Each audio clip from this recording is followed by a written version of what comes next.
नमस्कार, दृष्टि नाव देख रहे हैं आप और आपके साथ मैं हूं अमित सिंह। आज हम रांची के न्यू पुलिस लाइन में मौजूद हैं।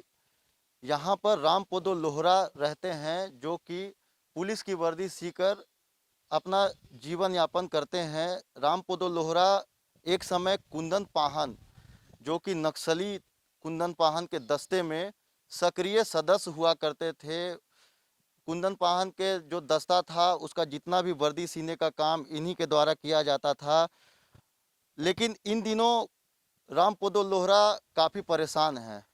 उनकी भतीजी जो है उनका शादी 2018 में हुआ था, लेकिन भतीजी को उसके ससुराल वाले लोग टॉर्चर करते हैं, जिसको लेकर लगातार कई बार थाने में आवेदन भी रामपोदो लोहरा के द्वारा दिया गया, लेकिन अभी तक थाने के तरफ से कोई भी सुनवाई जो है वो नहीं हुआ है, जिसके बाद रामपोदो लोहरा काफ़ी परेशान हैं।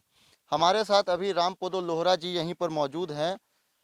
हम इनसे बात करते हैं, जानते हैं क्या समस्याएं आ रही है, क्या आवेदन लेकर ये थाने जा रहे हैं और कितना समस्या हो रहा है, क्या कहना है इस पर, क्या कहिएगा रामपोदो लोहरा? मेरा नाम है रामपुर लोहरा, गांव है पुंडीदिरी, थाना है तमाड़। मैं 29 अक्टूबर 2013 को मैंने सिलेंडर किया। अगला दुनिया हमको ख़राब लगा। उसके बाद 29 अक्टूबर 2013 को मैंने सिलेंडर किया। आकू खान मेरा जिगरी फ्रेंड एक बचपन का हुआ करता था। आज भी वो मेरा एक दोस्त है। और मेरा ये भतीजी को इतना प्रताड़ित किया जा रहा है जो कि आज मेरा बेटी उस जगह रहने के लायक नहीं है। दामाद जो है कि वो दूसरे लड़के के साथ एनी टाइम घूमता है। इसके लिए मैंने श्रीमान ग्रामीण साहब के पास भी गया, वहाँ से भी फ़ोन गया, केस कराएं। ओपी में पुंदाग ओपी में वो भी एक्सेप्ट नहीं हो रहा है, बड़ा बाबू कोई एक्सेप्ट नहीं ले रहा है। तो श्रीमान से हमारा यही कहना है कि हमें मजबूर मत किया जाए। अगर मजबूर किया जाए, हमको अगर मजबूर हो जाए तो हम मरने का फिर से हम दोबारा हथियार उठा के समस्या का समाधान कर सकते हैं। यही चाहते हैं कि मेरे बेटी से इंसाफ चाहिए, मेरा भतीजे से इंसाफ। सरकार की ओर से जो नियम कानून का प्रावधान है, इंसाफ चाहिए। क्या बोलते हैं, ग्रामीण साहब के पास आप गए थे, थाना भी आप गए थे, क्या थाना में और ग्रामीण साहब क्या बोल रहे थे? ग्रामीण साहब के पास यही दुखड़ा सुनाए कि मेरा भतीजे के साथ ऐसा ऐसा हो रहा है सर। तो पुंदा गोपी जगन्नाथपुर थाना, तो इसमें थोड़ा आप ध्यान दे दीजिए, हमारा भतीजे को इंसाफ दिला दीजिए। उसके बाद ग्रामीण साहब पुंदा गोपी में फ़ोन किया, प्लस उसने वहाँ भी एक केस मैंने दिया लिख के, वहाँ का रिसीविंग भी लिया।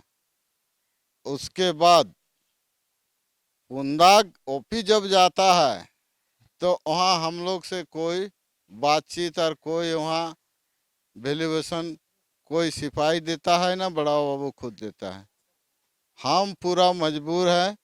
हम सरकार से यही चाहते हैं, प्रशासन से भी यही चाहते हैं, हम जोड़ा हाथ करके हम बोल रहे हैं कि हमको दोबारा मजबूर मत किया जाए, वरना मैं फिर से भी हथियार उठा सकता हूँ। बिल्कुल। तो इन अपनी भतीजी को इंसाफ दिलाने के लिए लगातार ग्रामीण एसपी से लेकर पुंदाग ओपी तक, प्रभारी तक जा रहे हैं, पर वहां से इन्हें खाली हाथ ही लौटकर आना पड़ रहा है। हमारे साथ वो बच्ची भी मौजूद है, उनकी भतीजी हमारे साथ मौजूद है। हम उनसे बात करते हैं, जानते हैं शादी कब हुआ था, क्या समस्याएं आ रही है, क्या बोलता है लड़का और घर वाले, बताइएगा घर क्या बोलते हैं। घर वाले यही बोलते हैं कि तुम घर में रहो, घर का काम करो। मेरा बेटा काम करे चाहे नहीं करे, तुमको रहना है। हम 2 वक़्त का सिर्फ़ खाना ही खिला सकते हैं तुमको, और उससे ज़्यादा कुछ नहीं करना चाहते हैं।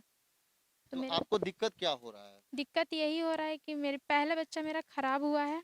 मेरी सास और मेरे छोटा देवर वो हमको धक्का दे दिए थे सीढ़ी से। फिर जब दूसरा बच्चा रुका तो हम वहाँ से अपना जान बचा के भागे। तो फिर उसके बाद मेरे हस्बैंड भी आए मेरे पीछे कि क्यों तुम भाग गई ऐसे वैसे। तो हम बोले मेरा तबीयत ठीक नहीं है, हम इसलिए आ गए। तो वो बोले कि ठीक है चलो डॉक्टर के पास ले जाते हैं। जब पता चला कि हम प्रेग्नेंट हैं तो वो हमको गाली गुप्ता करने लगे वहीं पे हॉस्पिटल में ही। बोले कि मेरा बच्चा नहीं है, कहाँ से आया। तो फिर उसके बाद में हम वहाँ से रोते हुए घर आए। घर आने के बाद भी घर पे भी गाली गुप्ता करने लगे। बोले ठीक है तुम चलो घर चलो। अब हम बोले हमको नहीं जाना है घर, हम यहीं रहेंगे अभी। फिर मेरी बेटी हुई। बेटी होने के बाद वो बोले कि बेटा क्यों नहीं हुआ। तो हम बोले अब बेटा या बेटी अब तो खुदा का मर्ज़ी है जो होता है। फिर उसके बाद में बोलने लगे ठीक है हम एक और शादी करेंगे। वो लड़की से शादीशुदा एक लड़की है, उससे चक्कर चलता था उनका। तो बोले कि हम शादी करेंगे तब। तो हम बोले ऐसे कैसे शादी कर सकते हैं मेरे रहते में, हम तो हैं अभी, आपको शादी करने का कोई हक नहीं है। तो बोले नहीं हम तुमको भी रखेंगे उसको भी रखेंगे। तो हम बोले ऐसे तो हो नहीं सकता, या तो उसको रखिए या तो फिर हमको रखिए, और आपको हर चीज़ करना पड़ेगा।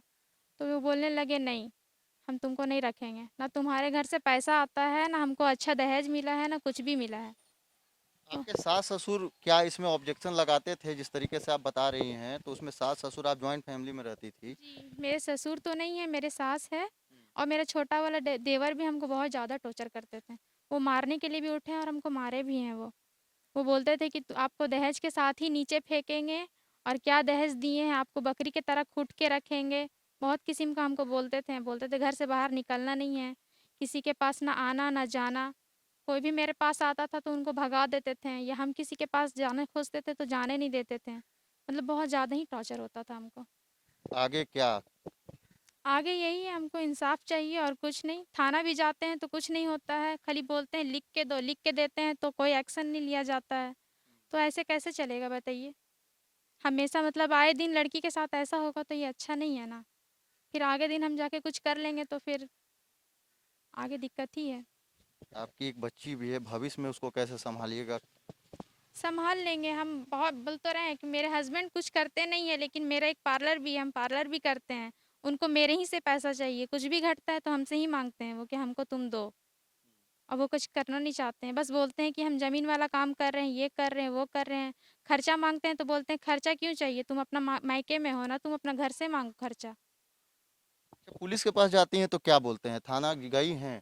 जी हाँ, थाना गए हैं तो थाना वाला बोलते हैं ठीक है आप लोग जाइए हम लोग कर लेंगे। रिसीविंग मांगते हैं तो रिसीविंग भी नहीं देते हैं, बोलते हैं आप लोग घर जाइए ना हम लोग कर लेंगे। तो कुछ नहीं हो रहा है हम लोग का, और नहीं कुछ होगा तो फिर हम आगे जाके कुछ भी कर सकते हैं। और क्या मेरे लगता है? हमको तो नहीं लगता है कि वहाँ थाना वाला कुछ कर रहे हैं। बड़ा बाबू तो हमसे बहुत ताई में बात करते हैं, बोलते हैं कि जाओ तुम देख लो, लड़का तो सही है, लड़का गलत नहीं है, लड़का एकदम सही है, तुम गलत हो, हमको गलत बोलते हैं। और कुछ नहीं, बस इतना ही बोलना चाहेंगे, बस हमको इंसाफ चाहिए और कुछ नहीं। बिल्कुल, तो आपने सुना कि अपने इंसाफ को लेकर लगातार थाने का चक्कर लगा रहे हैं, पर लगातार थाना प्रभारी जो है ये कहकर इन्हें भेज देते हैं कि आप जाइए, जो कार्रवाई होगा कानून संबत वो हम करेंगे। ऐसे में हम तो यही कहेंगे कि प्रशासन को पूरे मामले पर ध्यान देने की ज़रूरत है, और जो विधि संबत कार्रवाई हो सकती है, जो कानूनी प्रक्रिया के तहत जो उचित हो, वो कार्रवाई की ज़रूरत है। सहयोगी रिकी राज के साथ मैं अमित सिंह, दृष्टि नाव।